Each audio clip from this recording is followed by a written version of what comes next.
Hello, so kakauwi lang po namin galing sa evangelism. So medyo nagabihan kami ngayon. And I think ito yung pinaka mahaba namin na evangelism. I mean, yung time namin together.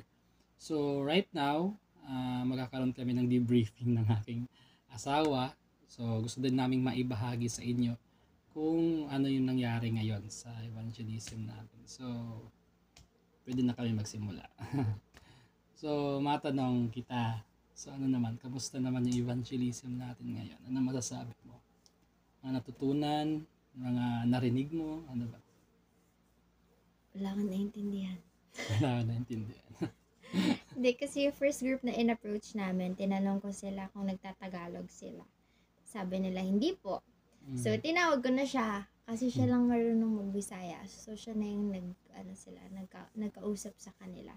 Although nakakaintindi ng Tagalog, pero yung response is usually mas comfortable talaga sila magbisaya. Kaya, parang doon ka nahirapan, ano? Sa, I mean, nahirap sa kanila na mag-respond sa hindi nila lingwahe. Yeah, kailangan niya ng backup. I need backup. Yeah. So, siya yung nag-share dun sa first group. Nakakatawa sa amin kanina kasi talagang ang daming tao. Tapos namimili kami kung sino yung pakiramdam namin. Pwede namin i-discern na able to speak in Tagalog para sa kanya. Pero hindi pa rin talaga, hindi gumana yung discernment. So, yung first group, ano sila, 4. Actually, 5 sila. Pero yung isa kasi, kailangan na niya umuwi. So, hanggang intro lang siya. Wala siyang narinig sa gospel. Tapos, yung 4 na natira, 2 doon, na-share na niya ng gospel before. Naabutan na ng tracks. Actually, yung isa, 5 times na siyang naka-receive ng Are You a Good Person na comics. Yeah, kaya diba? sabi niya nga, naipon niya na raw. So, nagbiro naman ako sa kanya na baka yung calling na ngayon ng Panginoon is ikaw na yung pagbibigay ng tracks. Tumawa naman sila. Medyo nahirapan silang makuha yung mensahe. Kasi parang bumabalik pa rin sila doon sa kung ano yung perspective nila. And yun lang, paulit-ulit naming ibinabalik din sa kung yung way how to be saved, no? Paano ba maliligtas ang isang tao at kung sino lang talaga yung magliligtas kasi yun yung pinaka importante talagang malaman nila kasi most of them either medyo hirap silang aminin na sila yung mabuting tao. Sometimes kasi based on my experience, they try to hide sa neutral na aspect o neutral na yung bang inilalagay nila yung sarili nila sa gitna na hindi naman sila mabuti pero at the same time hindi rin sila masama. So in order for us to or in order for them to know, so kailangan namin silang dalhin sa law. And although may isa, dinala na namin sila sa law. Na-present na nila namin yung buong gospel.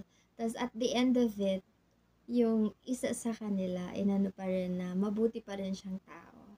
Na kahit na dumaan na siya sa law, ganun. Hindi pa rin siya convinced na na bad enough siya to go to hell. Parang for her, good enough pa rin talaga siya. Pero kasi, ginagamit niya standards. Sarili niyang opinion, hindi yung standard ni God.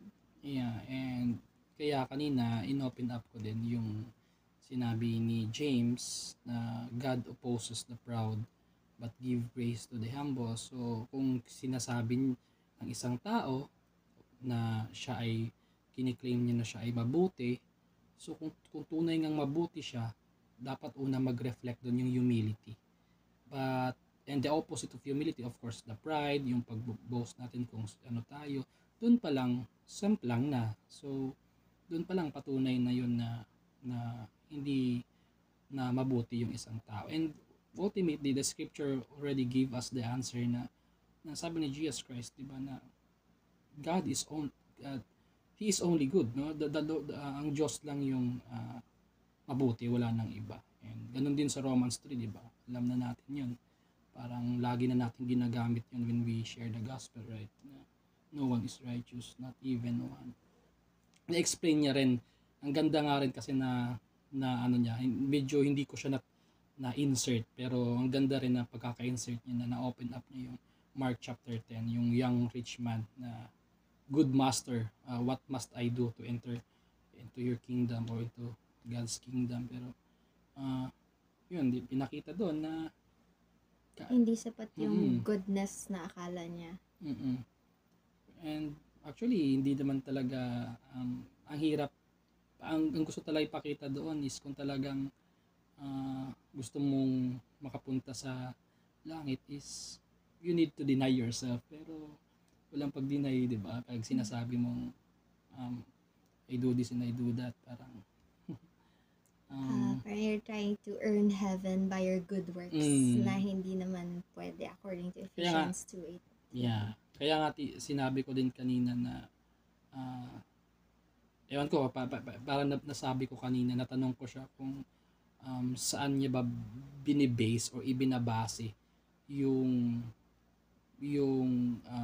perspective. Kasi sabi niya kanina, this is only my perspective. So, parang natanong ko yata kanina na, so saan mo kinukuha yung basis para masabi mong mabuti kang tao?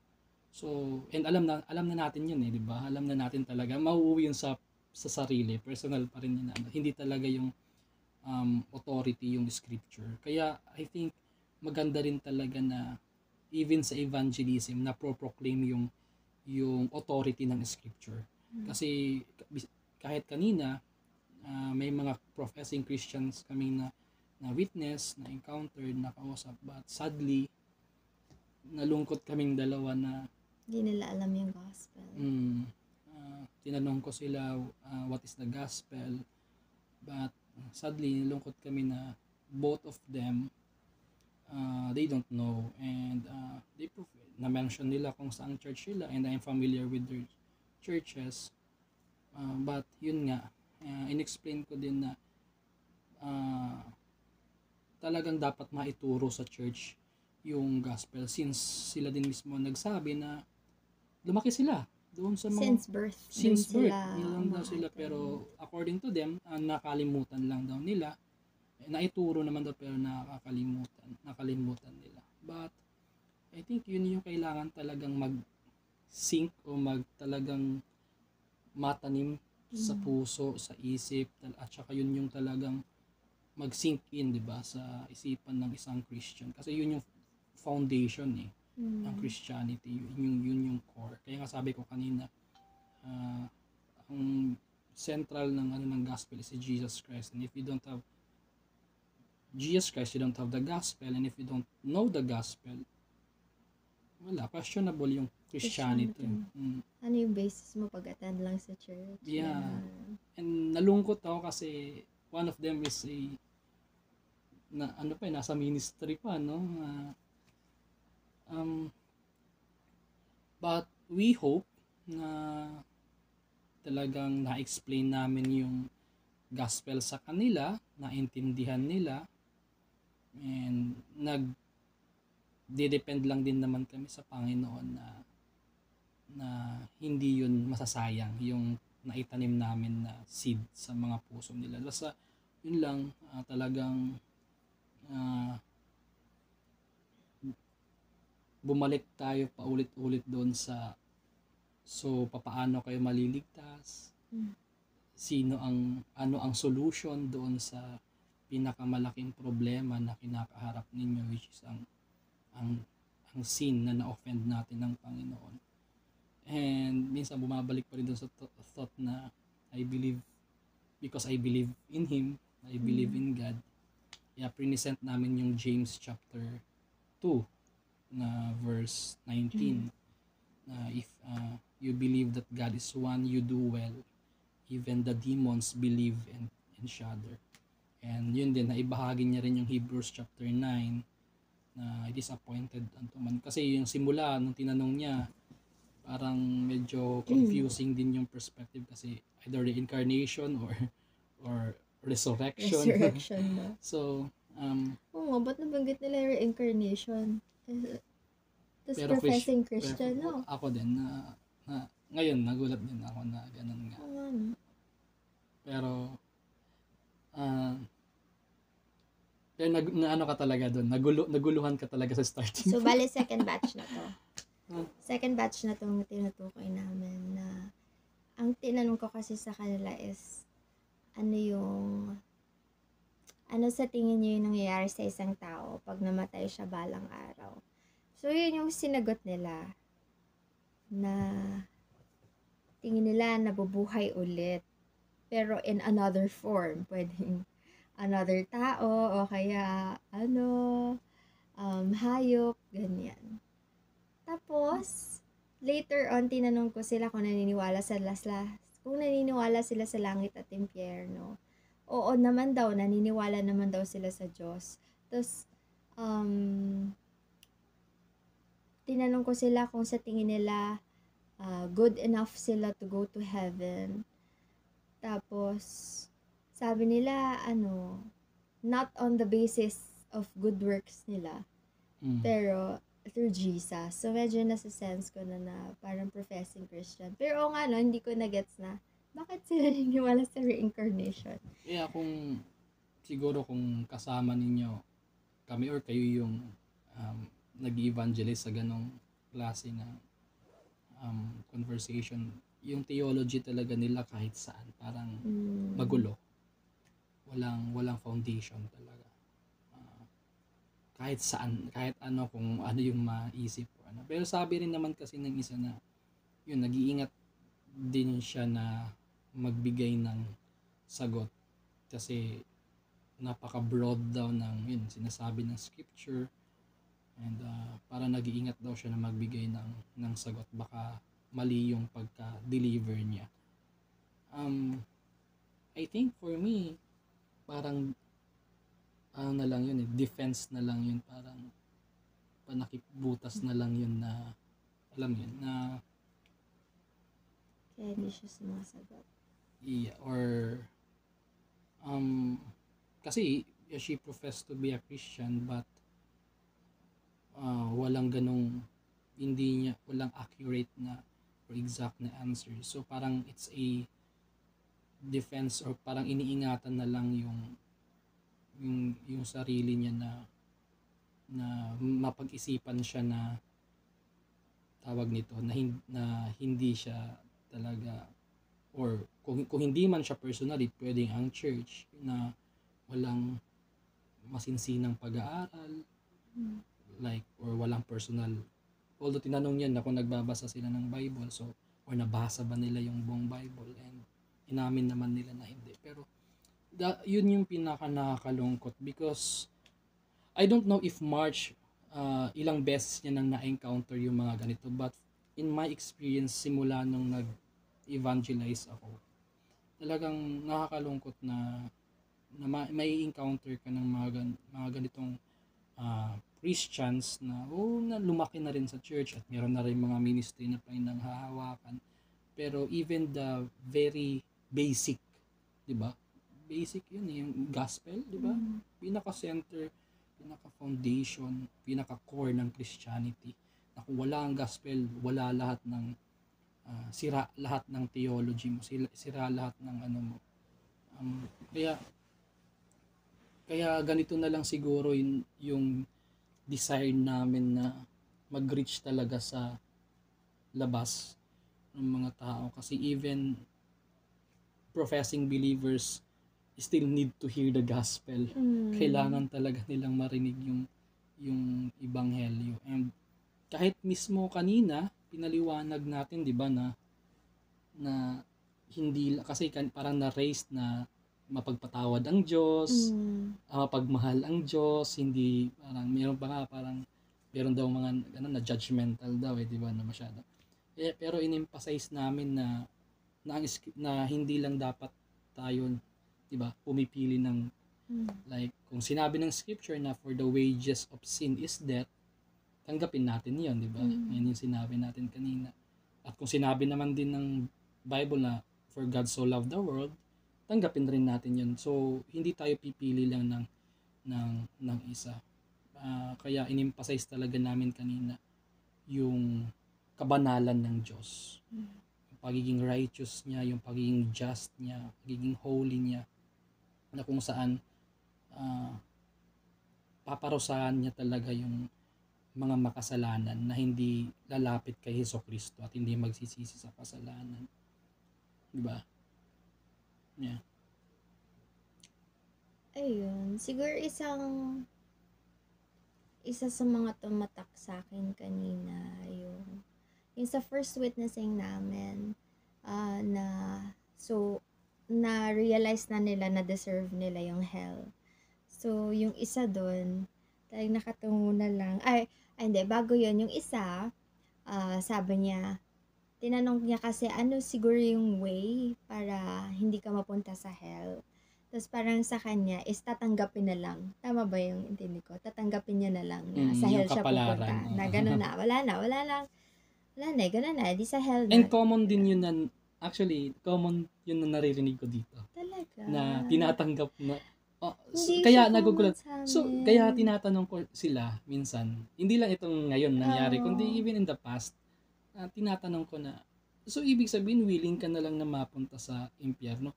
And alam mo, nakakagulat dun, yung iba sa kanila, oo na lang. Oo na lang sila. Or ano na lang, out of politeness na lang na, okay, hell. Pero yung iba, convicted talaga yun sila na, gets nila na nag-sin sila, na maraming sins against a holy God, and deserve nila is punishment, not a reward. And, pwede rin naman siguro na dahil wala nang maisagot, so okay na lang.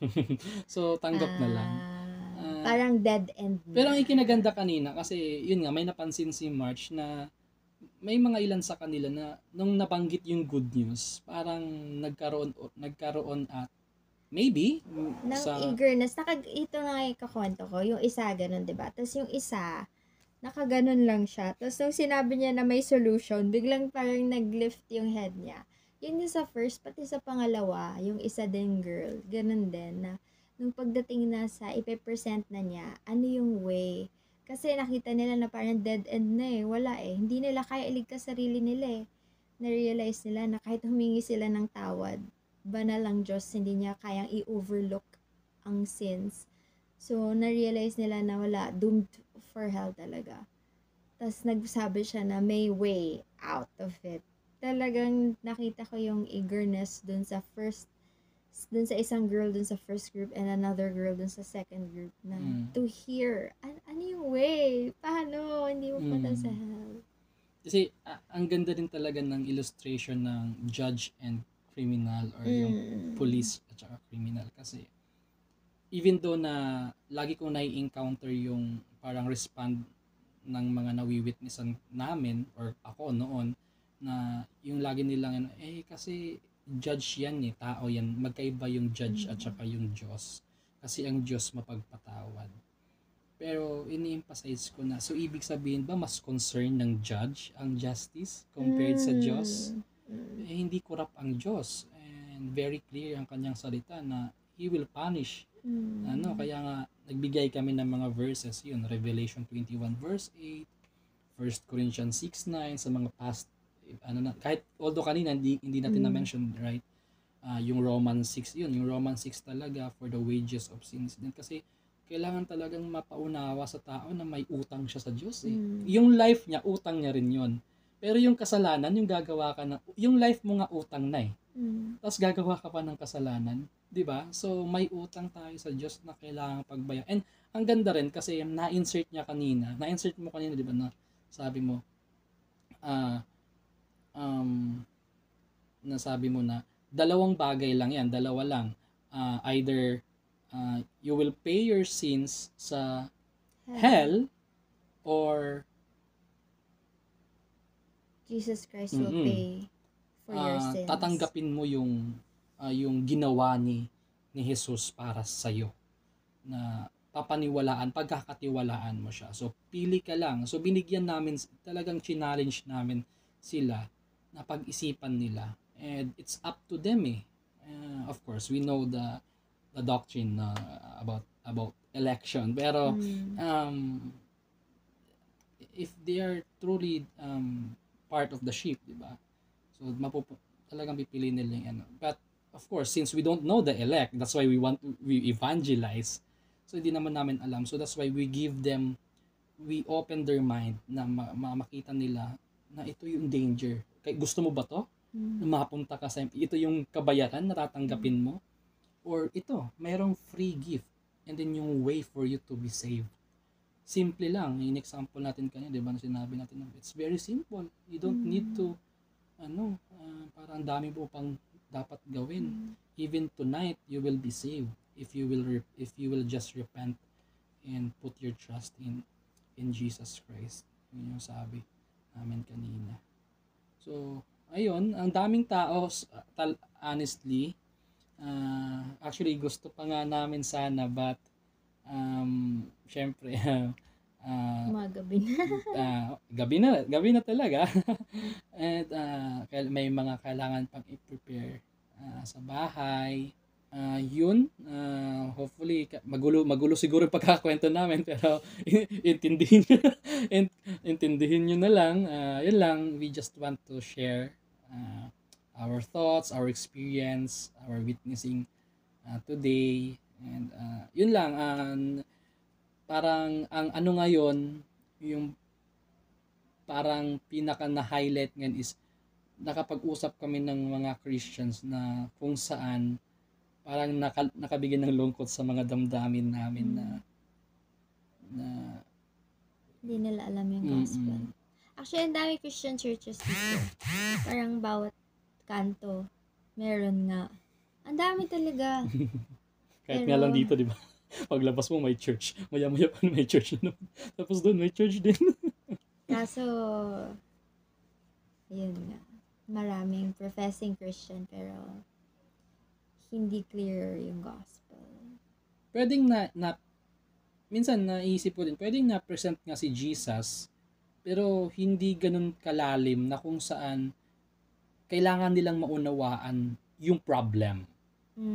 Kasi ang tendency, nauuna yung love nauuna yung savior. Or kung sa physical realm pa, idadaan natin sa physical realm, parang nauuna doon sa medicine. Na bago bago yung sakit, 'di ba? Minsan yan yung ginagamit ni Ray Comfort na analogy, medicine and disease or diba? Disease. Pero yun, naipaliwanag namin sa kanila na kailangan talaga maituro yung whole attributes of God. Hindi lang piliin yung kung saan yung nakakagaan ng loob. And matutunan talaga ng isang professing Christian na tanggapin kung sino ang Diyos at sino siya sa harapan ng Diyos. Kasi yun yung problema, di ba? What you think about God, who is God, and ikaw, ano yung tingin mo sa sarili mo. And kung tingin mo sa sarili mo, mabuti kang tao. Kung mabuti kang tao, then let's try to test. So, yeah. Yun lang. Good night. Ganun na agad. So, sama nyo lang po kami lagi sa panalangin na talagang gamitin pa kami ng Panginoon na maging ano din kami, means or instrument na ma-reach pa yung mga lost and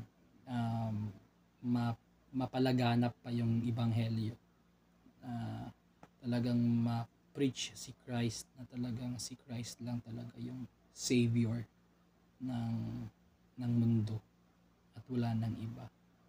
And it's ganun din kayo, no? Salamat din ako minsan na minsan kasi minsan lang din ako nagsisend ng thing. Hindi naman lagi. So minsan lang. Hindi. I mean yung sa group chat na binuo natin, nakakaano lang din. Nakakatuwa lang din. Nakaka-encourage, nakakatuwa sa puso, na makita yung mga kapatiran, iba't ibang panig dito sa Pilipinas at saka mga iba't ibang churches din na nakikita natin na they are continually sharing the gospel. And mapa-umaga, tanghali, or gabi. So nag-update ang bawat isa. Kaya continue mga kapatid. And patuloy natin na i-glorify ang Panginoon through this ministry, through this passion, through this privilege, no? It's a great privilege para sa ating mga Kristiyano na ma-preach natin yung master natin.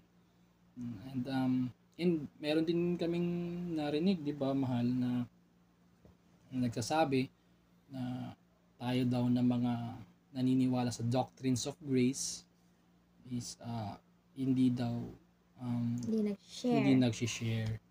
So pakita natin, no? Pakita natin kung naniniwala tayo sa doctrines of grace, and malaki yung pagtingin natin sa sovereignty ng Diyos.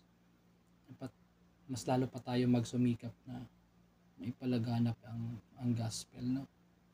And, para makita nila, hindi sila at matigil na yung criticism na we are not sharing the gospel kasi meron ng mga elect. Yung ganong thought, ganong perspective. So pray for us, and we encourage you also to bring the gospel to the ends of the earth. Tama naman. Verse naman yun. Hindi, kasi kapag binimension ko yung to the ends of the earth, to the ends of the earth, ang pumapasok sa isipan ko yung kanta ng Hillsong. So, yun lang mga kapatid.